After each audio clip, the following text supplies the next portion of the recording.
Have you ever noticed how difficult it is to get under the skin of someone deeply spiritual? It's like trying to move a mountain with a feather. No matter what you do, they remain steady and grounded. You could tease them, criticize their choices, or even call them something silly, but their self-control is so profound that they simply don't react. It's as if nothing from the outside world can disturb their calm or take them away from their inner peace. Loneliness, in many ways, shapes this inner strength. When you're alone, truly alone, you're forced to confront your inner struggles, those darker parts of yourself that you might normally avoid. In those quiet moments, you can no longer hide from your fears, insecurities, or past mistakes. It's uncomfortable and even painful at first, but over time, as you face those inner demons head-on, you begin to defeat them one by one. With each victory over your doubts, fears, and weaknesses, you grow stronger, more resilient.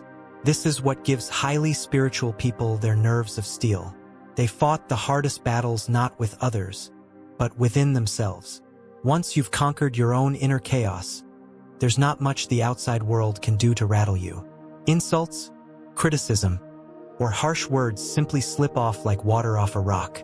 They've already done the hard work, the deep work, so nothing from the outside can disturb the peace they've created within themselves. Moreover, modern-day hermits don't live secluded in distant forests. Instead, they blend seamlessly into the bustle of city life, much like a chameleon adapting to its surroundings. They're hidden in plain sight, quietly observing while the world around them moves on, often without noticing their presence. This ability to go unnoticed allows them to gather deep insights about the people around them. Because they are not the center of attention, people feel comfortable being themselves, letting their guard down.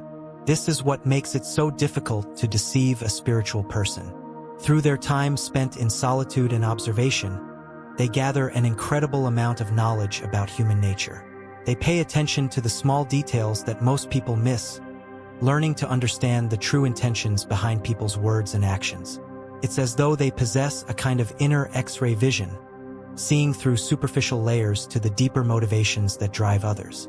This is why, when you are in the presence of such a person, it can feel like they see right through you, as if they know you better than you know yourself.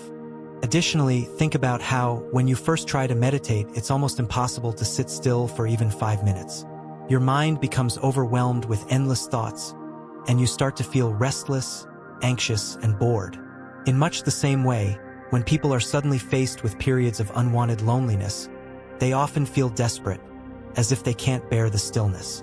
The silence feels too heavy, and the absence of connection makes time drag on, intensifying their discomfort. But for highly spiritual people, this experience is completely different. They've learned, much like with meditation, to embrace these moments. Just as they've mastered the art of calming their minds, they've also mastered the art of transforming loneliness into something beautiful. Solitude, like alchemy, turning lead into gold. They take what others might see as a painful experience and transform it into something precious. In their solitude, they don't feel the emptiness that others do. Instead, they find happiness, joy, and a sense of peace that many spend their whole lives searching for. For, as the wise Thich Nhat Hanh once said, a home is a place where loneliness disappears. For highly spiritual people, that home isn't found in others or in external circumstances. It's found within themselves. Paradoxically, they discover that by being alone, they are never truly lonely.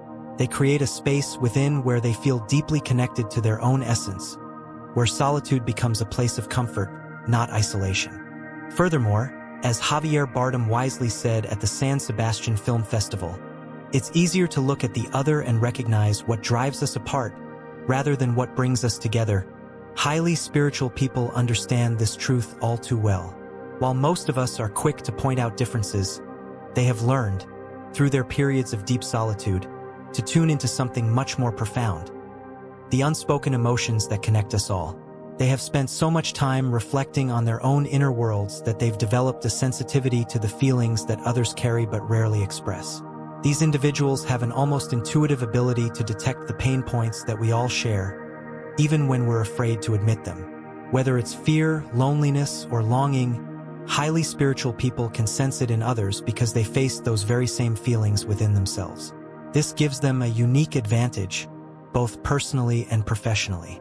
On a personal level, they can offer comfort and understanding where others might not see the need. They know how to connect with people at their core, bypassing superficial differences to touch on what truly matters. In the professional world, this skill is invaluable. Today, more than ever, people want to feel understood. Whether it's when hiring a service or choosing a product, we are drawn to those who get us. A highly spiritual person, with their ability to detect those hidden pain points, can connect with others in ways that make them feel seen and valued.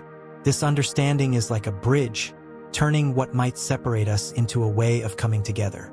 Lastly, thanks to their long periods of solitude and introspection, highly spiritual people develop an incredible sense of self-awareness. They know themselves so well that they have a clear understanding of what they want and what they don't want in life. This makes them refreshingly straightforward in their interactions with others. When you speak with them, there's no hesitation or unnecessary small talk.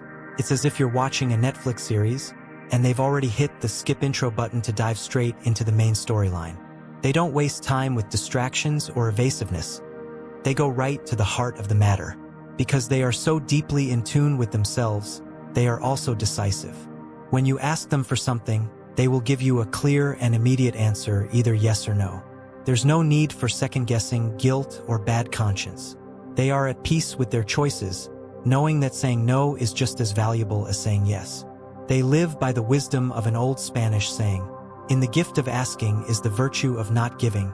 They understand that just because someone asks for something doesn't mean they are obligated to give it. While they will always listen to you with respect and kindness, they won't compromise their principles or their vision for their own lives. If what you're asking doesn't align with what they believe or want, they won't offer their help. This clarity of mind allows them to make decisions that are true to who they are, without the burden of guilt or people-pleasing.